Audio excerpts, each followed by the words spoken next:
Samuel Eto'o. Comment décrire un joueur si spécial en quelques mots? C'est mission impossible. Samuel Eto'o est l'un des meilleurs attaquants de l'histoire du football. Samuel Eto'o est un homme qui n'a laissé personne indifférent sur son chemin. Samuel Eto'o n'a jamais perdu son sens du but et son franc-parler. Il est le synonyme, l'exemple vivant du mot résilience, du mot revanche aussi, que ça plaise ou non. Je vous propose dans ce nouveau format portrait de revenir sur la vie de Samuel Eto'o, sur son histoire, comment le gamin sûr de lui de Douala, un temps sans papier en France, est devenu légende du sport le plus populaire du monde. Chapitre 1, une enfance mouvementée. Samuel Eto'o naît le 10 mars 81 à Nkon, en banlieue de Yaoundé, la capitale du Cameroun. Son père, David, comptable de profession, décide d'emmener ses 6 enfants à Douala, la capitale économique du pays, après la perte de son job. Et c'est là-bas, dans les rues de New Bell, le quartier le plus populaire de la ville, que Samuel montre toute l'étendue de son talent balle au pied. Diallo Siewe est le tout premier éducateur à voir la pépite Eto'o. Il entend que dans ce fameux quartier de New Bell, il y a un crack. Il décide donc d'aller voir par lui-même. Coach Diallo va y rencontrer un jeune homme qui a déjà tout. Le sens du dribble, la finition, l'aisance dans le jeu. Mais il va surtout rencontrer une personnalité. Il m'a regardé et m'a dit « C'est vous le coach Diallo? Vous savez, je suis très fort. Je ne sais pas si vous pourrez m'apprendre quelque chose. » Gilbert Kadji, fondateur de la Kadji Sport Academy, centre par lequel est passé Eto'o, ne dit pas autre chose. À cet âge, les jeunes baissent le regard quand vous leur parlez. Lui vous fixait tout droit dans les prunelles. Il dégageait une honnêteté absolue, une grande force intérieure. Il était déjà très sûr de lui. Le terrain lui donnait raison. C'était une machine à marquer. Il savait qu'il réussirait. C'est comme s'il l'avait décidé. La perte d'emploi du père rend les finances des Eto'o fragiles. Les performances du petit Samuel sont donc parfois précieuses. Quand le petit marquait un but, on lui donnait 1000 francs CFA pour acheter une bouteille d'eau ou une brochette. Avec Siewe, on l'a soutenu quand il n'y avait rien. La vie était dure pour les Eto'o, mais ce sont des Bassa, l'une des 200 ethnies recensées au Cameroun. Une tribu de combattants réputés très belliqueux. Mais le surdoué est parfois frustré, car ça ne va pas aussi vite que lui, car ça ne va pas dans son sens. Et ce fardeau du surdoué a dû être canalisé chez Samuel Eto'o. Son don s'accompagnait d'un caractère assez instable sur le terrain. Il fallait lui faire comprendre qu'il n'était pas le maître du jeu, que le football était un sport collectif avec parfois des erreurs d'arbitrage. Comme tous les enfants de New Bell, Eto'o rêve de jouer pour les plus grands clubs européens. Et en 1994, il profite d'un tournoi junior dans la ville d'Avignon pour filer en France et y rester. Sauf qu'il n'a pas de papier, et ça, c'est problématique. Le fait qu'il n'ait pas de visa lui coûte d'ailleurs un potentiel avenir au PSG. Le club de la capitale ne veut pas lui proposer d'essai car il n'a pas de papier. Je prends la mauvaise décision déjà comme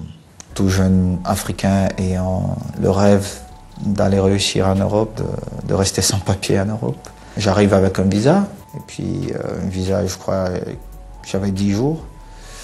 Je vais sur Avignon, Marseille, tout ça, et je reviens, et puis je décide de rester à Notre-Dame. Je reste à Paris, plusieurs mois. Et un jour, je dis à ma grande sœur, il faut que je rentre chez nous au Cameroun. C'est difficile parce que vous restez plusieurs mois et vous sortez, je crois, 2 ou 3 fois, parce que c'était à l'époque où tout le monde était soupçonné d'être sans papier, et puis quand on vous attrapait, on vous rapatriait. Il rentre 2 mois après son arrivée en France. Quelques semaines plus tard, nouvel essai, nouvel échec au Havre. Le formateur qui l'a observé ne l'a pas trouvé bon. Il y avait 5 jours cette semaine-là. On en a gardé 4 et on a laissé filer la pépite. Mais jamais 203 comme on dit. Une 3e opportunité européenne se présente. Et cette fois, la 3e tentative est concluante. Au printemps 1996, Piri, un émissaire du Real Madrid, se rend à Abidjan dans le but d'enrôler l'Ivoirien Bonaventure Kalou. Mais au cours d'une rencontre U20, Côte d'Ivoire-Cameroun, il tombe sur Samuel Eto'o. Le destin de Kalou et Eto'o change. Eto'o s'envole pour l'Espagne 10 jours plus tard et après un stage de 3 semaines, l'attaquant s'engage avec le Real Madrid, le plus grand club du monde. Il n'a que 15 ans. L'histoire d'Eto'o en Europe débute. Ce n'est qu'un stage, mais qu'importe. Chapitre 2, stagiaire du Real, légende du Barça. En 1996-97, Eto'o est trop jeune pour jouer avec l'équipe première du Real, alors il évolue avec le Castilla. La saison suivante, la 97-98, le Real le prête à Leganés en 2e division. Il revient à Madrid qu'il expédie encore en janvier 99, cette fois à l'Espagnol Barcelone. Puis nouveau retour à Madrid. Mais la concurrence à son poste est encore trop rude, trop costaude pour Eto'o. On parle de Raúl, Fernando Morientes ou Nicolas Anelka. Alors Eto'o joue peu. Il n'est pas la priorité. Il est donc à nouveau prêté au Real Majorque, cette fois en janvier 2000. Il y est d'ailleurs définitivement transféré l'été suivant. Fait important, un accord financier un peu particulier est mis en place. Majorque acquiert 50% de ses droits contre 7,2 millions d'euros.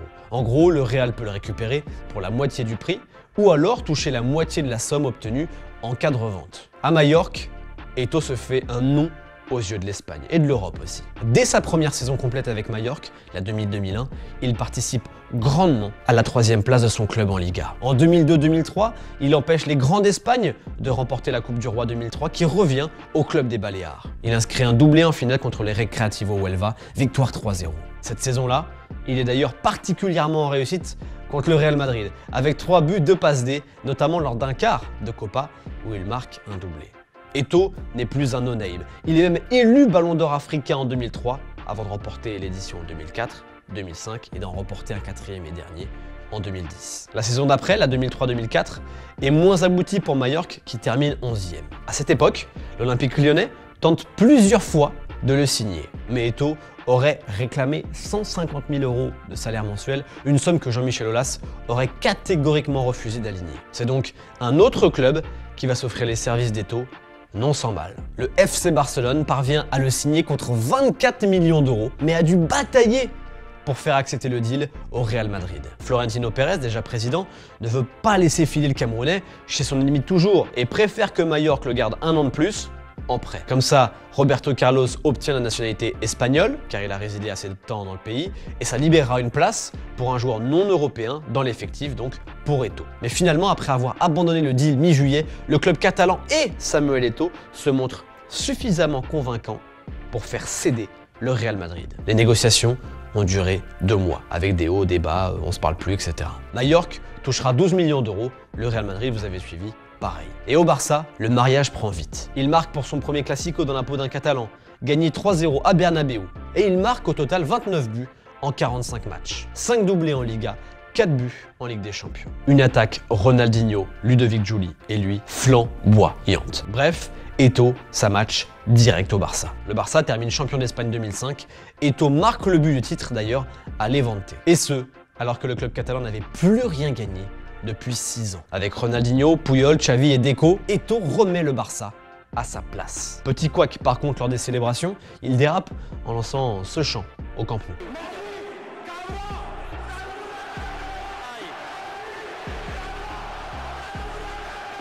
Il présente ses excuses quelques jours plus tard en conférence de presse. La saison suivante, la 2005-2006, est celle de la consécration collective. Celle qui aurait pu valoir le Ballon d'Or à Samuel Eto'o d'ailleurs. Le Barça colle 12 points au Real en Liga pour remporter un second titre consécutif. Eto'o améliore encore son total de buts en passant de 29 à 34 réalisations. Le 25 février 2006, il quitte la pelouse du Real Saragosse à la 76e minute après avoir passé tout le match à recevoir des insultes racistes avant de finalement reprendre sa place. Eto'o voulait aussi contester le racisme en Espagne. Mais le point culminant d'Eto'o en 2005-2006, c'est bien évidemment la finale de la Ligue des Champions. 16 mai 2006, il est 21h31 passé au Stade de France. Arsenal mène 1-0 à la pause. Le Barça n'a pas eu d'occasion en première mi-temps et sur un service de Thierry Henry, Sol Campbell a ouvert le score juste avant la pause. Pourtant, les Gunners sont à 10 depuis l'exclusion du gardien Lehmann. Dans le vestiaire Blaugrana, personne ne parle. Silence complet. Même le coach Frank Rijkaard ne dit rien. Puis d'un coup, un homme se lève, Samuel Eto'o fils, et il dit ceci. Les gars, je vais marquer. On va égaliser et on va gagner le match. De Saint-Denis à Newell, Eto'o a toujours été sûr de lui. Il n'a jamais douté de ses capacités. En deuxième mi-temps, il marque à la 76e minute. Ludovic Giuli, à qui on doit cette anecdote, se met à y croire. Les mots d'Eto'o étaient prémonitoires. Les Catalans se sentent soudainement invincibles. Belletti vient marquer le but du 2-1.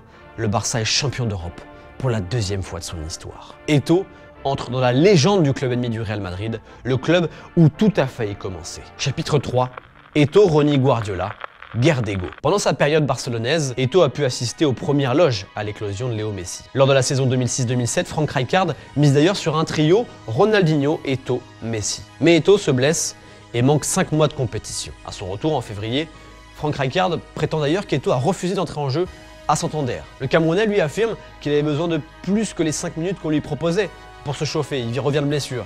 Puis plus tard, il dira que les 3 changements ont été faits. En tout cas, c'est ce qu'il dira à beIN Sport dans une interview que je pense vous connaissez. À Santander, toujours, Ronaldinho affirme de son côté publiquement qu'Eto'o ne pense pas assez au groupe. Chose qui va rendre dingue le Camerounais. Je sais que mes buts font du mal à certains, et c'est pour ça que je prends des coups. Ceux qui viennent régler les problèmes des vestiaires en conférence de presse sont de mauvaises personnes. Si cela continue, je révélerai à mon tour d'autres secrets. Finalement, la brouille en reste là, notamment grâce à l'intervention de Carles Puyol. L'exercice 2006-2007 s'achève par une saison quasi blanche. Une deuxième place en Liga derrière le Real Madrid, une élimination en huitième, mais une victoire en Supercoupe d'Espagne, maigre lot de consolation pour Rony et Eto'o. À l'été 2007, Thierry Henry rejoint le Barça, mais Eto'o est victime d'une fracture du fémur et manque toute la première partie de la saison 2007-2008.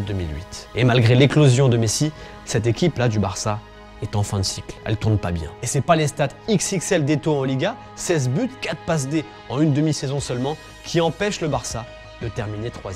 Saison blanche, Rijkaard ne donne pas l'impression d'avoir les clés et arrive donc la révolution, le révolutionnaire. Pep Guardiola. L'été 2008 est synonyme de grand ménage à Barcelone. Guardiola compte renouveler l'effectif et demande à Ronaldinho, Deco, Eto'o d'aller voir ailleurs s'il y est. De nombreux clubs viennent donc courtiser Eto'o, et même le champion d'Ouzbékistan de l'époque, qui lui fait une proposition incroyable de 26 millions de dollars pour 6 mois seulement. Mais Eto'o performe durant les matchs amicaux et décision est prise de continuer la collaboration. C'est peut-être même la meilleure décision de la jeune carrière de coach Guardiola. Sauf que justement, la cohabitation entre l'entraîneur et l'attaquant va être difficile tout au long de la saison. Il voulait me donner des leçons, comment un attaquant devait bouger. Je lui ai dit, mais Pep, tu as été milieu de terrain, tu n'as pas été un grand attaquant. Moi, je marque mes buts comment? Ce mouvement ne devait pas se faire comme ça. Et en plus, on était à l'entraînement. Et moi, j'ai fait un jeu sans ballon pour créer un espace pour Messi qui venait. Et en plus, Léo marque. Il me dit, non, il fallait faire. Je lui ai dit, mais toi, t'es pas normal, toi. Malgré le contexte tendu, ce Barça-là tourne bien. Messi est stratosphérique, Thierry Henry redécouvre le football avec Guardiola, comme il le dira plus tard. Xavi et Andrés Iniesta deviennent des vrais chefs d'orchestre et Samuel Eto'o a le rôle de serial buteur polyvalent, l'homme à tout faire devant. En 2008-2009, le Barça corrige tout le monde en Liga, c'est simple. 2 victoires 6-1, 2 victoires 6-0, 2 victoires 5-0, une victoire 6-2 contre le Real Madrid, celle-ci à Bernabéu en plus. La double confrontation, Barça-Chelsea en demi, reste aussi dans les mémoires, mais plus pour l'arbitrage litigieux que pour la leçon de football catalane qui n'a pas lieu d'ailleurs. Eto'o boucle la saison avec 30 buts en Liga. 6 buts en Ligue des Champions en comptant les barrages, dont un lors de la finale à Rome. Guardiola, avec Eto'o l'indésirable, réalise un triplé historique. Liga, Champions, Copa. Mais le 20 janvier 2007 sonne la fin de l'aventure. Tout le monde sait qu'il n'y a pas de raison footballistique. Alors pourquoi faire partir Samuel? Question de feeling, question de sensation. Je sens que c'est la meilleure chose pour l'équipe, pour le club. Chapitre 4, sa plus belle revanche. Une semaine après que Pep Guardiola ait publiquement demandé à Samuel Eto'o de quitter Barcelone, l'attaquant signe pour 5 ans à l'Inter Milan. Il est échangé avec Zlatan Ibrahimovic, plus 46 millions d'euros versés par le Barça. Eto'o devient le joueur le mieux payé d'Italie, avec un salaire de 10,5 millions d'euros, plus des primes allant jusqu'à 3 millions. Lors de sa conférence de presse, il dit ceci: « Je suis Samuel Eto'o et je ne veux être comparé à personne d'autre. Je suis venu pour gagner la Ligue des Champions et je suis là où je veux être. » Et cette revanche sur la fin d'aventure catalane particulière, le Camerounais va se l'offrir avec le meilleur ennemi de Guardiola, José Mourinho. Quand on rentrait dans un stade, tu regardais nos yeux, tu disais, bon, il faut que je les laisse gagner et que je rentre auprès de ma famille. C'était mieux comme ça. Au cœur d'une équipe composée de Schneider, Zanetti, Milito, Maicon, Eto'o passe du football total au football minimal. Avec l'Inter 2009-2010, il joue sur le côté gauche de l'attaque, Milito lui étant préféré dans l'axe, mais qu'importe, Eto'o gagne tout. La Serie A, la Coupe d'Italie et la Ligue des Champions 2010. Sa 3e en 5 ans, avec en point d'orgue, dans cette campagne 2009-2010, bien évidemment la demi-finale contre le Barça de Guardiola. À l'aller, à la maison, l'Inter fait forte impression en battant les Blaugrana 3-1. L'efficacité est maximale comme l'intensité mise par le club dans les duels. Au retour, le Barça a 77% de possession. L'Inter ne tire qu'une seule fois, Eto'o joue latéral gauche. Mais les Nerazzurri se qualifient pour la finale contre le Bayern Munich, malgré une défaite 1-0 au Camp Nou. Guardiola est dehors. Le nouveau Barça sans Eto'o est dehors. C'est sûrement la plus belle revanche d'Eto'o, lui qui en a pris des dizaines depuis le début de l'histoire à Newben. La saison d'après, Mourinho n'est plus là, il a décidé de rejoindre le Real Madrid, mais le noyau de l'Inter, le noyau de l'équipe, reste le même. Rafael Benitez arrive mais ne fait pas l'affaire, Leonardo le remplace donc 4 mois seulement après sa nomination. Et cette saison-là, l'Inter termine 2e de Serie A, sort en quart de LDC, mais gagne la Coupe d'Italie, la Coupe du Monde des clubs et la Supercoupe d'Italie. Eto'o, replacé dans l'axe, marque 37 buts. Ensuite, la carrière de Samuel Eto'o en club devient un petit peu particulière. En août 2011, il file à Landzi Makashkala, racheté par le milliardaire russe Souleiman Kerimov. Kerimov lui offre un salaire de 20 millions d'euros net par an et fait de lui le joueur le mieux payé de la planète en salaire. Il reste 2 saisons et demie, dispute 77 matchs et marque 36 buts. Et pendant ces 2 saisons et demie, Eto'o passait son temps à faire des allers-retours. Moscou, Makachkala, séparés de 1600 km. Pour des raisons de sécurité, car le Camerounais ne pouvait pas vivre au quotidien au Daghestan. Après cet intermède russe, Eto'o rejoint Chelsea, le temps d'une saison, la 2013-2014. Il dispute 35 matchs pour 12 buts. Mais on se souvient surtout de son aventure chez les Blues pour sa célébration grand-père, au poteau bien sûr, car quelques jours plus tôt, son entraîneur José Mourinho avait douté de son âge. 32 ans, peut-être 35, je ne sais pas. Vieux peut-être, mais toujours aussi décisif.